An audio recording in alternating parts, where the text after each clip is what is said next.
Shalom, jumpa lagi dalam program Stikas Profita. Para saudara yang terkasih, Yohanes Pembaptis di dalam masa Advent ini mengajak kita semua untuk meluruskan jalan hidup kita yang tidak benar. Nah, di dalam khotbah-khotbahnya di hadapan orang Yahudi, Yohanes Pembaptis itu menyerukan pertobatan. Dia dipersiapkan oleh Tuhan untuk meluruskan jalan bagi kedatangan Sang Penyelamat kita. Meluruskan jalan itu berarti kita mengambil suatu langkah pertobatan. Jadi ya mungkin selama ini hati kita bengkok ya kan. Mungkin hidup kita selama ini hidup dalam nafsu kita yang tidak teratur. Kita mungkin kurang mencintai Tuhan dan sesama. Dan inilah saatnya bagi kita untuk memperbaiki hidup kita. Nah, penulis Injil Matius mengatakan demikian. Sesungguhnya dialah, yaitu Yohanes Pembaptis, yang dimaksudkan oleh Nabi Yesaya ketika ia berkata, ada suara orang yang berseru-seru di padang gurun, persiapkanlah jalan bagi Tuhan dan luruskanlah jalan baginya. Bandingkan Injil Matius bab 3 ayat 3.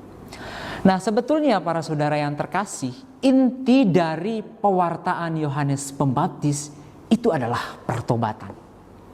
Bertobatlah, kerajaan Allah sudah dekat. Yaitu dalam Matius bab 3 ayat 2. Nah, ketika Yohanes datang, Yohanes Pembaptis tidak saja berkhotbah atau membaptis, tetapi juga banyak orang yang mengakukan dosanya. Ya. Artinya begini, bahwa orang-orang Yahudi ini berusaha bertobat untuk kerajaan Allah yang diwartakan Yohanes Pembaptis. Ya, meskipun orang-orang Yahudi ini tidak menyadari bahwa kerajaan Allah yang sudah dekat itu adalah Yesus Kristus, yang kehadirannya diwartakan Yohanes Pembaptis. Jadi orang-orang Yahudi tidak menyadari hal ini, bahwa kerajaan Allah sebetulnya ada dekat dengan mereka. Bagi mereka kerajaan Allah itu masih jauh. Entah kapan hal itu terjadi. Ya, mereka tidak sadar kerajaan Allah ini, bahwa Yesus Kristuslah telah hadir di tengah-tengah mereka. Nah, para saudara, dalam konteks masa Advent kita saat ini, kerajaan Allah itu adalah Yesus yang akan lahir dari kandungan Maria. Ya, kedatangannya sudah dekat dan sungguh sangat dekat saat ini.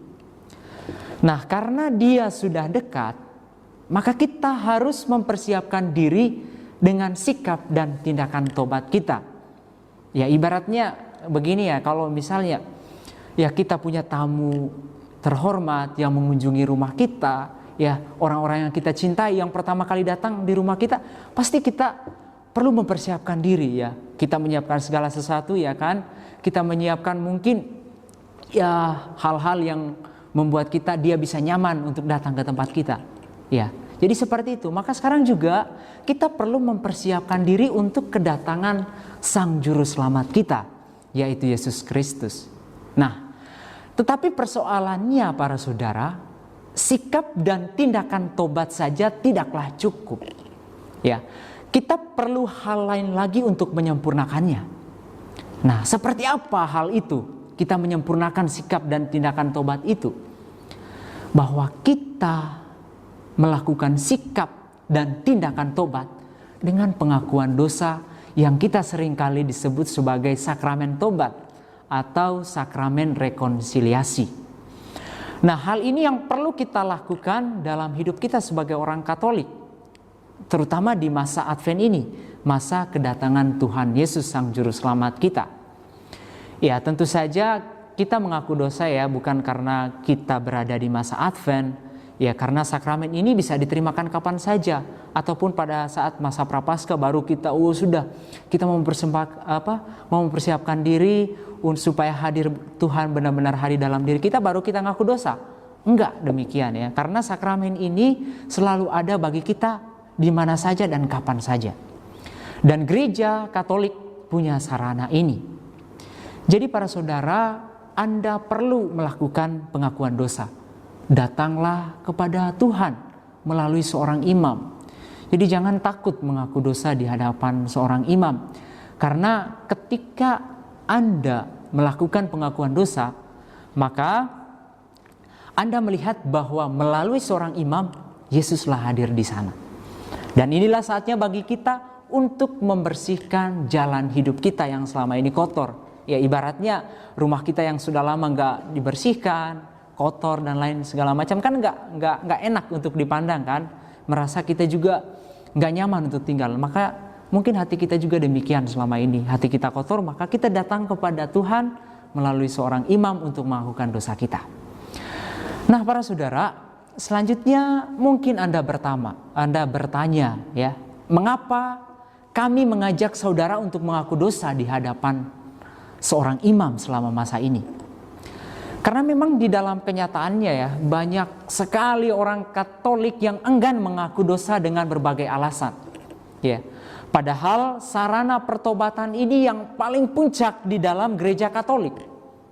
Bahwa sakramen pengakuan dosa penting sekali untuk dilakukan. Ya. Jadi tentu perubahan hidup kepada hal yang lebih baik juga sangat penting. Ya, karena sikap tobat yang dinyatakan dalam pengakuan dosa perlu dilakukan dalam hidup setelah kita keluar dari bilik pengakuan dosa.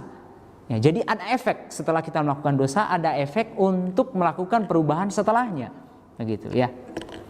Nah, saat kita melakukan dosa, disitulah secara nyata manusia itu berdamai dengan Allah Sang Pengampun. Ya, itu sesuatu yang membahagiakan menurut saya. Ya. Nah, pengakuan dosa, para saudara, tentu saja berkaitan dengan dosa dan jalan hidup kita yang tidak benar di masa lalu. Tetapi juga perlu suatu tuntutan untuk perubahan hidup pada masa yang akan datang. Ya, ini sangat penting. Jadi kita melakukan dosa di masa lalu yang sudah kita lewati, tetapi setelah melakukan pengakuan dosa, kita perlu perubahan hidup untuk menjalani masa yang akan datang, gitu ya.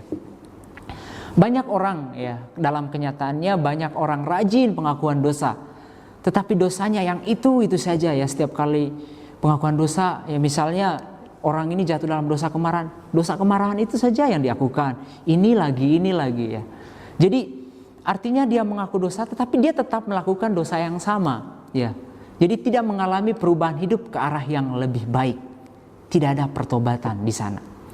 Maka idealnya ya, hal yang paling baik itu adalah bahwa kita mengakukan dosa-dosa kita di masa lalu, ya masa yang sudah kita lewati, tetapi juga kita perlu perubahan hidup untuk masa yang akan datang, gitu ya. Kita berubah, dan ketika kita melakukan dosa yang sama, kita perlu berubah untuk persiapan di waktu yang mendatang. Kita berubah, kita melakukan tindakan yang lebih baik lagi. Dan pengakuan dosa inilah yang diharapkan kita lakukan di masa persiapan kedatangan Tuhan Yesus ini, masa Advent ini. Jadi bukan hanya sebagai pelengkap ya sikap tobat kita istilahnya ya, melainkan ini sebagai puncaknya.